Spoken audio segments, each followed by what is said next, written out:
Alice in Wonderland is a children's book that explores the vagueness in literature and creates a fantastic world of nonsense, lacking any kind of logic and no meaning behind.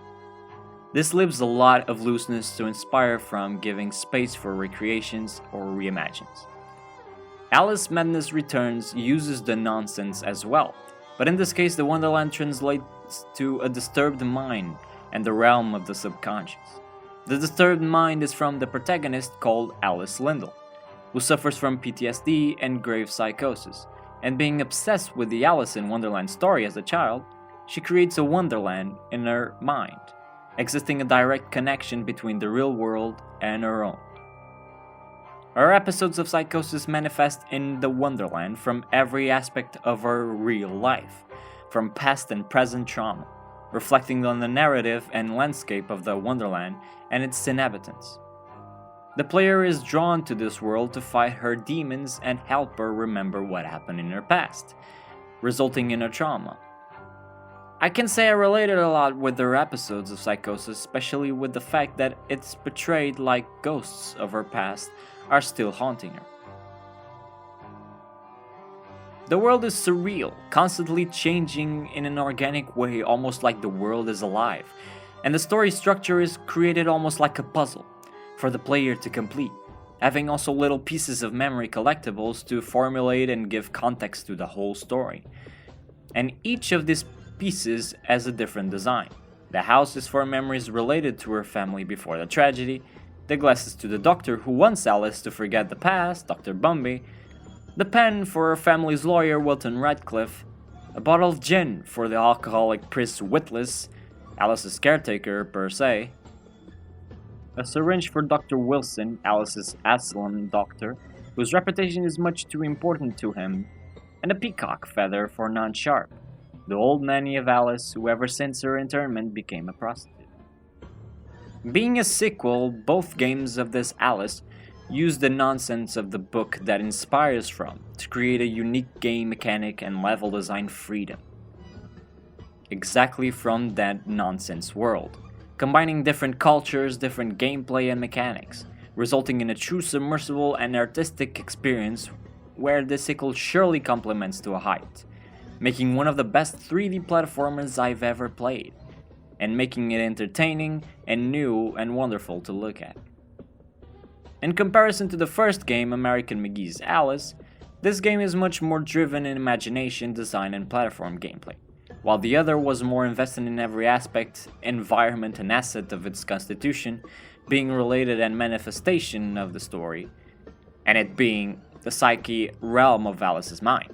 In this game, the connotation of the story aspects and where and what's going on inside Alice's mental state is still prominent, but many times also isn't, only justified for in how Alice understands what she sees around her.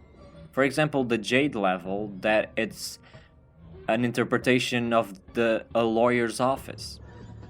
That in design and platforming can be stunning and interesting, but story-wise is not really necessary, only to make the game longer and more playful. Though amazingly directed the game can be, created by one of the world's greatest level designers from Doom and the first two Quakes, it can have some flaws in its storytelling.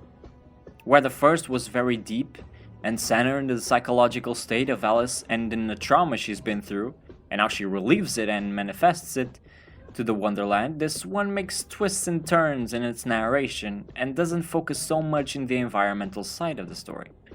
That can get to a state of confusion for me. In my opinion, the connection of every doubt that surrounded Alice from the beginning with everything and everyone around her memories, the real world and the Wonderland, was very messy and somewhat patronizing, until it became drastically obvious by the end. And now, this I may be too dumb to get, but I ended up oblivious to how Alice got to the conclusion of what everything the Doctor has done. I get how she remembers him being in the house and causing the fire, and why she forgets, but how she realizes about what the Doctor did to her sister that night, and the rest he ever done to children, all felt from out of the blue for me. The suspicion was always there, and the development point in that regard was a little well done, with tiny bits of creepy dialogue from other characters about Dr. Bumby, and lines from himself feeling very creepy, especially when a psychiatrist is very interested in you forgetting everything. And memories along the game coming together made all sense, but towards the end, the info about trafficking just felt like it popped in Alice's mind when talking to Caterpillar in the train. It makes sense logically. She was inducted in the asylum, deemed insane, and got the doctor who committed the crime specialized in making people forget, resulting in her memories of witnessing children being treated as cattle disappearing or getting very fuzzy, but nonetheless in the end seemed too forced and sudden. In perspective to the first game, Alice keeps the lack of emotion towards others as she did before, fully recognizing that everything that her characters go through, she did as well, and is something built from her mind. The sequel keeps the inner conflict of Alice very much awakened, with her unnecessary brutality and lack of compassion, though in some cases she does show some. I may seem to be contradicting here, but the game itself does it. Alice's character is one from high origins. She is educated, polite, and resourceful, and her security and self-reliance is the height standard of her character throughout both games. She reflects all of her character still in her deprived and dangerous mental state, and she uses all of those traits while not being able to empathize with the world and others. She's astonishingly polite while ripping a heart open, and it's all familiar to her. All that it's disgusting, gory, and graphic for us, it's nothing for her. It's been her world for years, like when she meets the Mad Hatter and its guests, making the player feel somewhat nauseated and left out. And yet, in this game she shows more growth, awake from her vegetative state of the first game to be able to take the cruel world and every cruel aspect of it head on, and act like it was nothing. And yet, sometimes in the Wonderland, she seems almost surprised with certain things that leaves the player ask himself, why didn't she ask that about everything else? And while for some she shows no emotion at all, she leaves out compassion sometimes, contradicting her entire character. Though it may seem as growth from her trauma, but like in the real world when she defends her old nanny from a pimp, resulting in her knocked out, and the dialogue with Admiral after his story of unemployment. He points to Alice, her disregard for other suffering, and she says she's sorry, showing that exact emotion that she can have for others. The creator of the game said that he planned the trilogy since the beginning, but if it were just the one, it would ended up being an almost perfect ending for Alice's story. The journey through her psyche, facing it up against in Wonderland manifestations of the trauma of her house burning down, killing her sister and parents. The first game leads us in that destination, from doubt, uncertainty, and anxiety, of her not being certain if it was her fault the cause of the fire or not, and how she deals with it. Going through unhealthy and almost impossible states of mentality, to finally getting through and bringing peace to Wonderland and her own mind. But having a second game proves that different. So after the good finale of the first, in the sequel Alice is made to relive her trauma once again, igniting the flame for a sequel, leaving the ending of the first game not that rewarding, or not for the right reasons. Noting that she walks out of the asylum happy and we think everything's alright, making the second one that more complicated. In this game, instead of dealing with herself, Alice is up against the evil entity that threatens the Wonderland and her own life, and exactly that creates the villain that was needed to awaken her trauma of the fire for the sake of the sequel. It's true that the ending of the first game is too good to be true, in a more real environment, let's say, so making the circumstances of the second more believable, but the way it was constructed is the thing that doesn't add up for me. The story can be engaging but exhausting, because of the broken and detached cutscenes that many of them serve as riddles in the beginning, and the immense gameplay that is between them. Vastly entertaining and architecturally, designally, and mechanically creative and smart, but can be too much, looking towards the end like a great drag. Finally, the puzzles, most of them serve no big purpose than for the sake of gameplay and creativeness, but I found them especially at the end, very repetitive.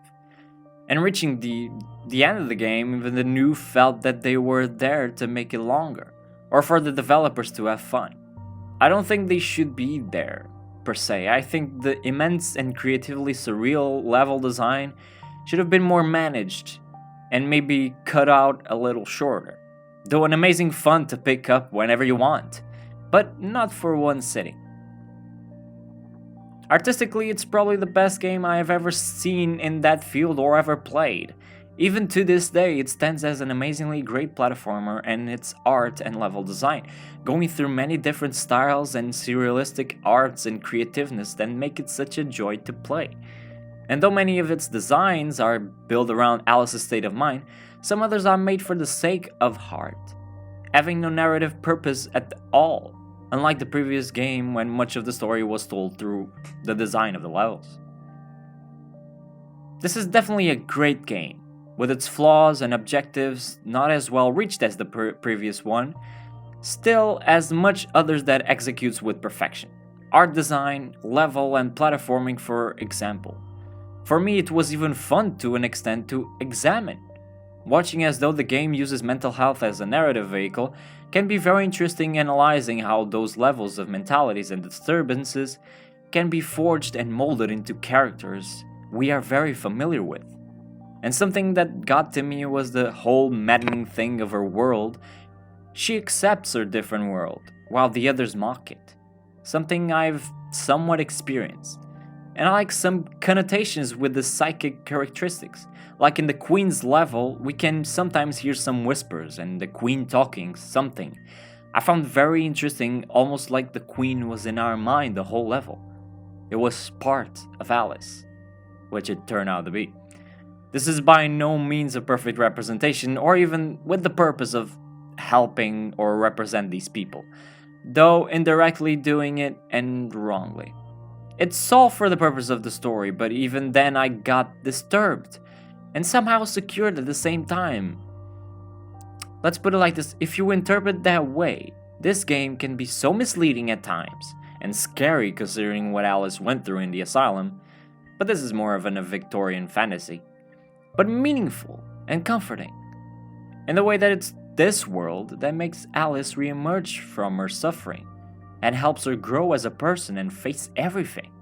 A good example of this good interpretation is in the card level of the game, where it almost feels like it wants you to trust the Wonderland, the level, or psyche.